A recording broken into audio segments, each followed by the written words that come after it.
साल 2023 में शुभमन गिल ने जब रनों की बौछार लगा दी थी तो सभी ने उनको प्रिंस ऑफ इंडियन क्रिकेट कहा था।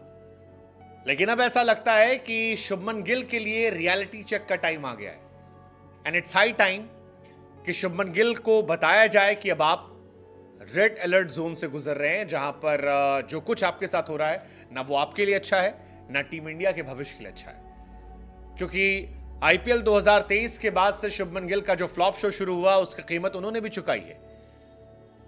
टी20 टीम से उन्हें फर्स्ट चॉइस ओपनर से ड्रॉप कर दिया गया, टी20 वर्ल्ड कप में वो खेलते नजर नहीं आए।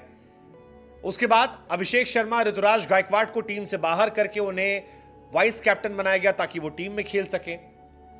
परफॉर्मेंस वहां भी बहुत एक्स्ट्राऑर्डिनरी नहीं रही।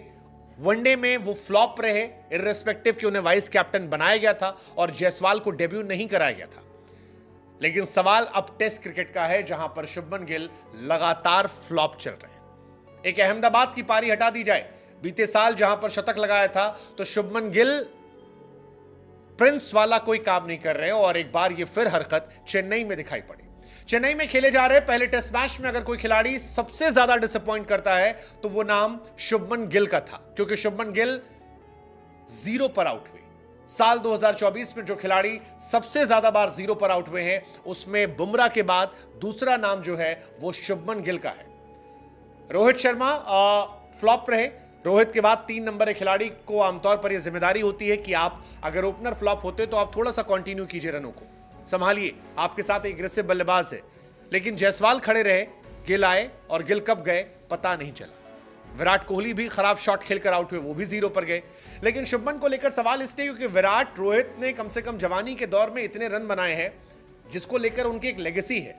लेकिन शुभमन के प्रिंस से किंग बनने का करियर जो है वो हाल फिलहाल में शुरू हुआ है और अगर शुरुआत में ही आप इतने फ्लॉप हो जा रहे हैं तो सवाल यह है कि क्या टीम में आपकी जगह सिर्फ दाएं बाएं एडजस्ट करके बनेगी? ये सवाल अपने आप में बरकरार है, क्योंकि शुभमन गिल ना टी20 में ना ओडीआई में 2024 में चले। टी20 वर्ल्ड कप से उन्हें ड्रॉप किया गया था। टेस्ट टीम से भी पिछली बार वो ड्रॉप करने की पोजीशन में आ गए थे। वो तो आखिर में एक पारी में रन बनाए उन्होंने, जहां पर अय्यर नहीं बना पाए, अय्यर बाहर हो गए। और अब शुभमन को यह समझना होगा कि बाहर कई बल्लेबाज हैं जो इंतजार कर रहे हैं। बाहर सरफराज खान जैसा बल्लेबाज है, बाहर मुशीर खान जैसा बल्लेबाज है, अभिमन्यु ईश्वरन है, ऋतुराज गायकवाड़ जैसा बल्लेबाज है और भी बहुत सारे बल्लेबाज हैं जो अपनी बारी का इंतजार कर रहे हैं। वो सिर्फ इसलिए बाहर बैठे हैं क्योंकि शुभमन गिल को प्रायोरिटी के तौर पर टीम में खिलाया गया। शुभमन गिल अगर 2023-2024 की बात करें हम, तो अगर उनके स्टैट्स पर आप नजर डालेंगे तो 21 रन, 5 रन, एक शतक आता है 128 रनों का जो उन्होंने मारा था अहमदाबाद की पाटा पिच पे। उसके अलावा 13 run, 18 run, 6 run, 10 run, 29 run, 2 run, 26 run, 23 run, 0 run, 34 run, 0-0। ये गिल का रिकॉर्ड है। इस साल तीसरी बार वो 0 पर आउट हुए हैं। एक साल में 3 बार 0 या उससे आउट होने वाले बल्लेबाजों की लिस्ट में 6ठे नंबर पर उनका नाम शामिल हो गया है। 2024 में बुमराह के बाद जैसा हमने आपको बताया शुभमन गिल हाईएस्ट है। शुभमन गिल, संजू सैमसन, विराट कोहली, ये 3 खिलाड़ी हैं। और शुभमन के आउट होने का यह असर था कि प्रेशर जो था वो बढ़ता गया। विराट ने इसे और ज्यादा बढ़ा दिया। लेकिन नया गेंदबाज अगर आकर आपको इस तरह से छकाता है और आप बैक टू बैक आउट हो जाते हैं तो फिर सवाल आप पर बरकरार रहेगा। शुभमन गिल टेस्ट क्रिकेट में पहले ओपनर हुआ करते थे। ओपनर के तौर पर उन्हें मौके दिए गए, लेकिन शुभमन ओपनर के तौर पर फ्लॉप हुए, उन्हें ड्रॉप किया गया।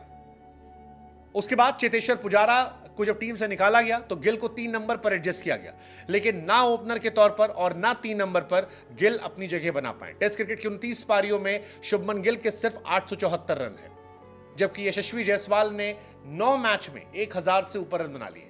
3 नंबर पर खेलते हुए 18 पारियां हो गई हैं जिसमें गिल के 618 रन हैं। और इसीलिए बार बार ये सवाल उठ रहे हैं कि अगर अहमदाबाद की पिच ना हो, फ्लैट ट्रैक ना हो, तो क्या गिल प्रिंस नहीं बनेंगे? It's high time for Shubman Gill कि वो अपने आप को उस रेड अलर्ट जोन में पाएं और परफॉर्म करके दिखाएं।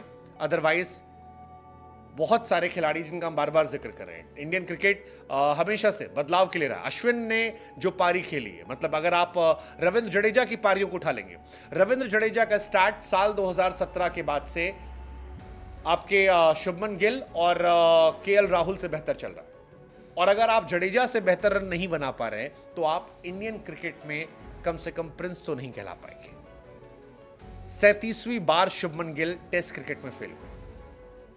ये अपने आप में सवाल है, बहुत सारे सवाल हैं। इनफैक्ट दलीप ट्रॉफी में भी वो खेलने गए थे, वहां भी सिर्फ 25 और 21 रन बनाए थे। श्रीलंका सीरीज में 34 रन 39 रन बनाए थे। ओडीआई में 16, 35 और 6 रन बनाए थे। जिम्बाब्वे सीरीज में 31, 2 और एक पारी में 66 बनाए थे, 58। बट वो जिम्बाब्वे थी। सवाल ये है, बड़ी टीमों के सामने कब तक गिल रहेंगे फ्लॉप, और क्या वाकई में वो इंडियन क्रिकेट प्रिंस है, और अगर है तो फिर दिखते क्यों नहीं। हमारी साइड से सिर्फ हम इतना कहेंगे, it's high time for Shubman Gill, red alert for Shubman Gill.